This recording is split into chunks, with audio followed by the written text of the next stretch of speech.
नाही, हैदराबाद गॅजेट प्रमाणे जेव्हा मराठ्यांना आरक्षण मिळालं त्यानंतर आमचा जो बंजारा समाज होता अगदी झोपलेला, गाढ झोपलेला होता. जे 20 वर्ष मी त्यासाठीच म्हणजे आंदोलन करत होतो आरक्षणासाठी, पण त्यावेळेस ते जागे झाले नाही.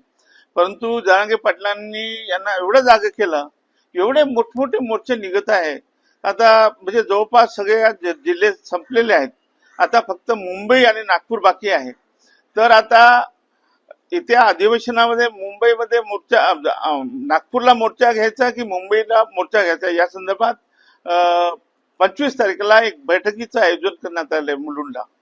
आणि त्यावेळेस असं ठरेल कदाचित शिवाजी पार्क दादर या ठिकाणी 9 तारखेला मोर्चा घ्यायचा की 9 तारखेला आपल्या नागपूर अधिवेशनामध्ये घ्यायचा याचा निर्णय होणार आहे. आणि त्यासाठी प्रमुख लोक जे आमच्या आंदोलनामध्ये आहे किंवा अनेक संघटना आहेत, जवळपास 1 डझन संघटना आहे विविध नावाने, म्हणजे ऑल इंडिया बंजारा सेवा संघ, आपले गोर सेना, बंजारा क्रांती दल, अशा नावाने अनेक संघटना आहे. तर त्यांचे प्रमुख येणार आहे. आणि विशेष म्हणजे या 25 तारखेला वसंतराव नाईक जे माजी मुख्यमंत्री, त्यांना आम्ही देवतुल्य मानतो, त्यांचे चिरंजीव निरंजन नाईक हे सुद्धा आता या लढ्यामध्ये उतरणार आहे. आणि ते त्यांचा सक्रिय सहभाग आहे राहणार आहे.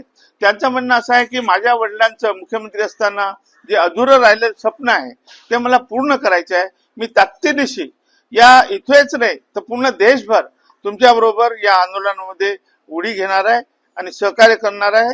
आणि तुमच्या बरोबर मी सुद्धा याचं नेतृत्व करणार आहे आणि तुमचं मार्गदर्शन करणार आहे. अशा पद्धतीने मी तुम्हाला सुद्धा, पत्रकारांना सुद्धा, या 25 तारखेला 1 वाजता आपल्या मुलुंड वेस्टला तुम्हाला यायचं आहे. त्यावेळेस पूर्ण आपल्याला माहिती त्यांच्याकडनंच मिळेल. परंतु आज तूर्त मी एवढा सांगू इच्छितो की महत्वाची बैठक जी आहे ती 25 तारखेला होत आहे, ज्यामध्ये बंजारा समाजाचे प्रमुख लोक त्या ठिकाणी असतील.